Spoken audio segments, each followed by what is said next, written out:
These are just a few of the lenses available for the Inspire 3, and in this video I want to run through all of the different lenses for the Inspire 3, show you what they can do, and also talk you through the ones that I use the most. So if you're going to buy an Inspire 3, you kind of know which lenses to start with. And the way I filmed this was using waypoints, so I could fly the exact same flight path for every single lens and show you exactly what the differences are in the field of view, and in some cases, like right now with the background blur, because I'm filming this on the Inspire 3 with the 50mm right now. And just so we're clear, DJI isn't sponsoring this video. They didn't ask me to make it or anything like that. This is just something I realized nobody had made a lens comparison between all of the different lenses DJI makes for the Inspire 3, and I thought it'd be kind of interesting to see. That being said, there is a link down below to Artlist, which is who I use for all of the music and sound effects and a lot more than that even. So if you want to help support the channel and you need good music that's copyright free, royalty free, click the link below. You get 2 free months, and I think, yeah, you definitely help me out. Let's jump into the widest lens that DJI offers, the 18mm. Now, the only lens that I don't have and don't own personally, just because I wouldn't use it that often, is the 18mm. And while I think it's a fantastic, really wide lens, and I have used it on some shoots, I just don't use it that often because 18mm on full frame is insanely wide. I mean, it is just insanely wide. And so depending on what you shoot, like, it could be really useful. The 18 is really useful for getting that sense of speed, especially if you're flying close to stuff, because of the way it kind of stretches the image out on the edges. And especially if you are flying close to things, you really feel that speed. But other than that, the 18mm is just a little too wide for most of the stuff that I do. It is a nice lens. It does take a larger filter size.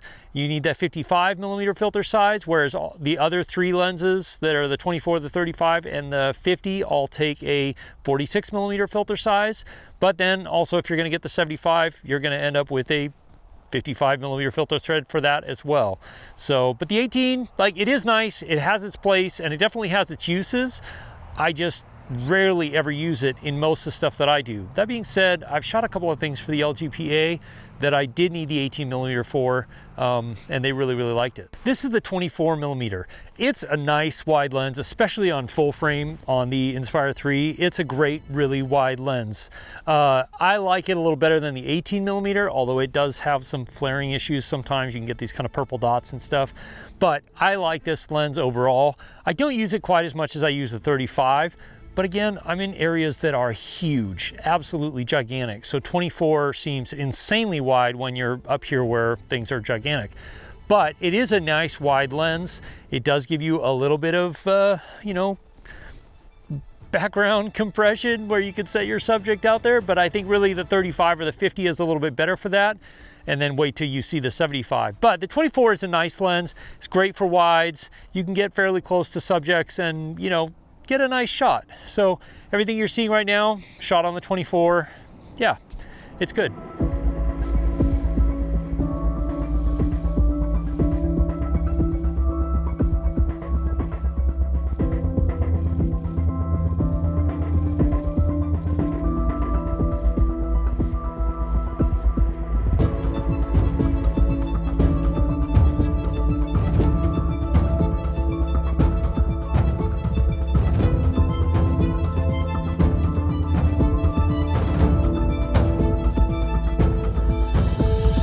This is the 35mm lens. This is probably my most used lens on this, especially because it's full frame. 35 gives you just a nice variety of wide, but also somewhat good lens compression where the background between your subject and what's behind them actually looks like what it should look like. But I do have to admit that a lot of times when I get up here in places that are so huge and so vast, you need something that's a little bit more punched in, a little bit tighter, because it just is huge. But the 35mm I think is my favorite. If I was going to recommend any lenses to anybody, I would say start with the 35 and then maybe go to the 50 or the 75 now that their 75 is available. But the 35 is definitely the place I would start as a first lens, because it's a good balance between wide and somewhat tight, and you can still get some decent background compression, set your subject where you want them in the frame.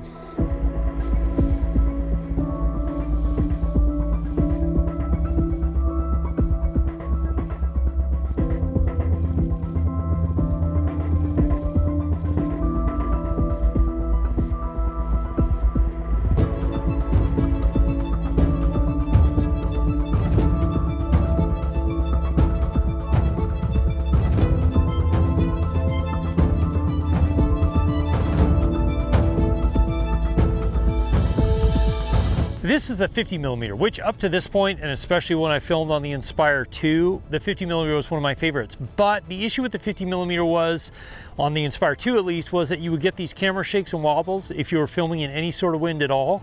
Now, I'm happy to say that's not an issue on the Inspire 3, and with the 75mm, which you'll see here in a sec, that's not an issue at all, thankfully.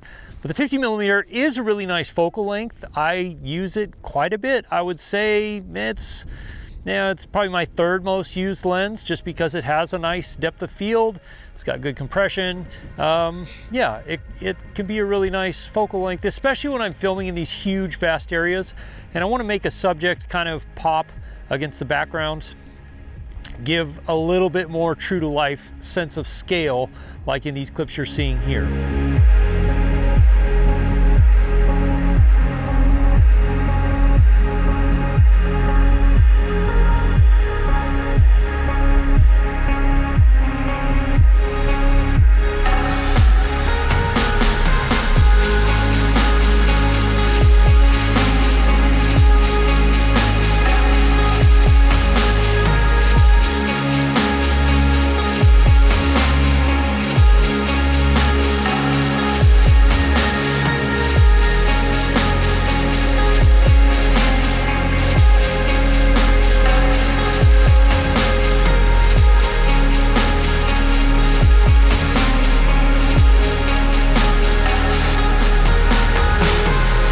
Then we come to the 75mm, which is what I'm filming this on right now.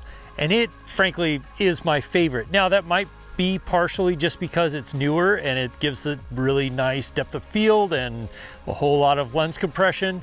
But the 75mm is just a beautiful lens. It works really well in much lower light because it has an f1.8 aperture, but it also it's super sharp, has beautiful optics, and it gives you some incredible imagery, especially when you want to get lots of parallax into your shot.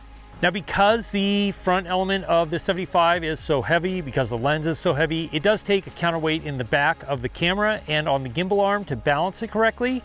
But the nice thing is, once you have the adapter for the camera weight or the rear camera weight on there, you don't have to take it off. You can just fly all the rest of the lenses perfectly normally, but the 75 will balance on there when you put the counterweights on. But this thing is such a nice lens. It is like, I don't know what else to say other than it has just become one of my favorite lenses to film with on the Inspire 3 because of the optics and because of the image that it gives you. It is just beautiful. I do hope we get a longer focal length. I want a 135 or something like that, but you know, we'll see.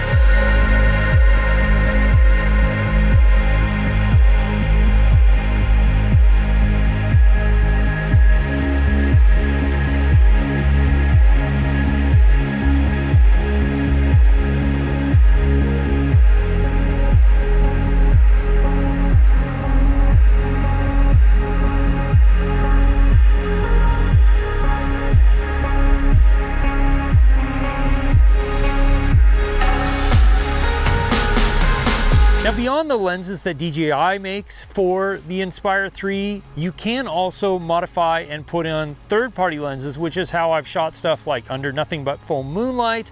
But you can also get these really long, like 135mm shots from these old vintage lenses. And if you want to see more about how to do that, you've got to check out Josh Yo's Mike Art Now channel. It'll be linked down in the description, as well as his store where you can buy the counterweight systems and all that.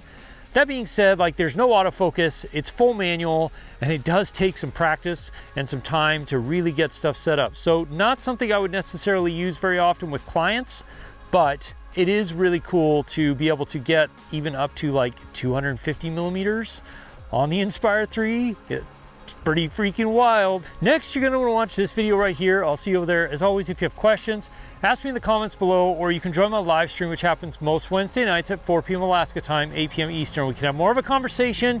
I can answer questions that maybe I didn't get to in this video. I'll see you again soon in the next one. Cheers.